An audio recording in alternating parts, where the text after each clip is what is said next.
बिस्मिल्लाहिर्रहमानिर्रहीम। मोहम्मद बिन अब्दुल मलिक हमदानी अपनी तारीख़ में ये वाक़या बयान करते हैं कि खिलाफत अब्बासिया की वज़ीर आज़म अज़्ज़ुद्दौला को गिरद कौम के एक गिरोह के बारे में शिकायत पहुँची कि ये लोग डाकू हैं। उन्होंने राहगीरों की ज़िंदगी अजीरन कर रखी है।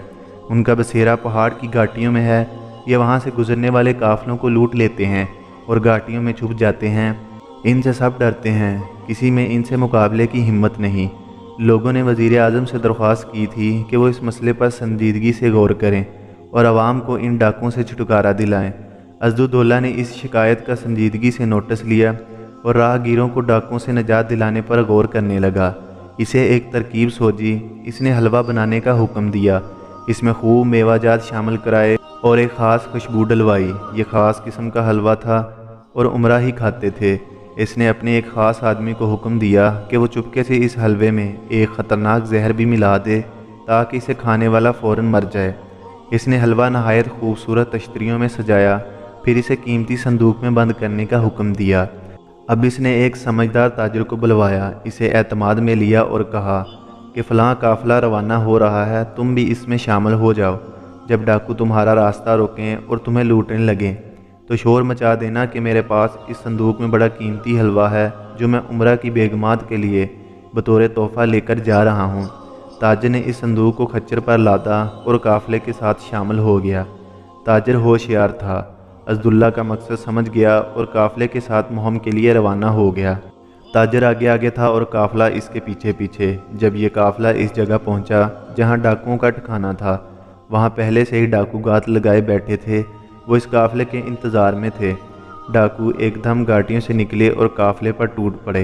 सारा साजो सामान लूट लिया। इसी दौरान एक डाकू ने इस खच्चर पर कब्ज़ा कर लिया जिस पर हलवा लदा हुआ था। ताजर ने शोर मचा दिया कि इसमें उमरा की बेगमात के लिए हलवा है। डाकू सामान लूट कर पहाड़ पर चढ़ गए और गरीब मुसाफिर हैरानों परेशान खड़े रह गए। डाकू लूट मार से फारग हो गए तो इन्हें भूख ने सताया। वो ताजर की ज़बानी इस संदूक के बारे में पहले ही सुन चुके थे कि इसमें कीमती हलवा है।